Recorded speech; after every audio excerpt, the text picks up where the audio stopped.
พี่ๆสิเชื่อบ่ว่าข้อยมาไทยแต่อีกข้อยบ่รู้จักเงิน20 บาท20 บาทนี่มันคืออิหยังเงินไทยน่ะทุกคนข้อยสิมาเว้าสู่ฟังก่อนข้อยสิรู้จักปิ่นโตนั่นข้อยมาตัดอิฐนะทุกคนคลิปที่ข้อยลงไปน่ะข้อยไปเฮ็ดร้านขายก๋วยเตี๋ยวก่อนข้อยยอมรับว่าข้อยปึกข้อยโง่ทุกคนข้อยเรียนมาน้อยข้อยเลยบ่รู้จักเงิน20 บาทข้อยเลย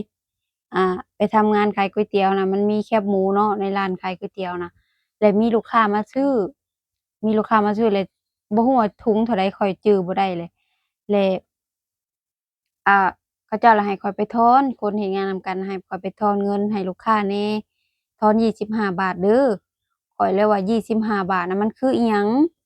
เขาเจ้าเลยว่าก็25 บาททอน25 บาทข้อยบ่รู้25 บาทน่ะมันคืออิหยัง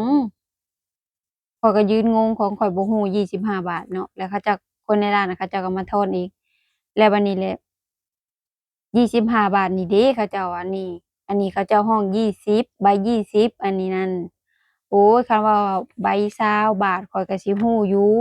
เจ้าของอยู่บ้านข้อยสิฮ้อง20 บาทเนาะทุกคนเพิ่นบ่ได้ฮ้องไว้ใบ20เนาะบางคนเพิ่นสิฮ้องใบ20เดะอยู่ไทยเนาะแต่ว่าอยู่บ้านข้อยน่ะเพิ่นสิฮ้องใบ20ข้อยเลยบ่รู้ข้อยโง่ข้อยปึกอีหลีข้อยเรียนมาน้อยแม่ข้อยบ่มีเงินส่งเรียนข้อยก็เลยออกข้อยก็เรียนบ่ได้แหน่หั้นล่ะข้อยก็เลยยอมออกเรียนไปก็บ่ได้นะทุกคนข้อยก็เลยออกมาหาเงินอยู่กรุงเทพ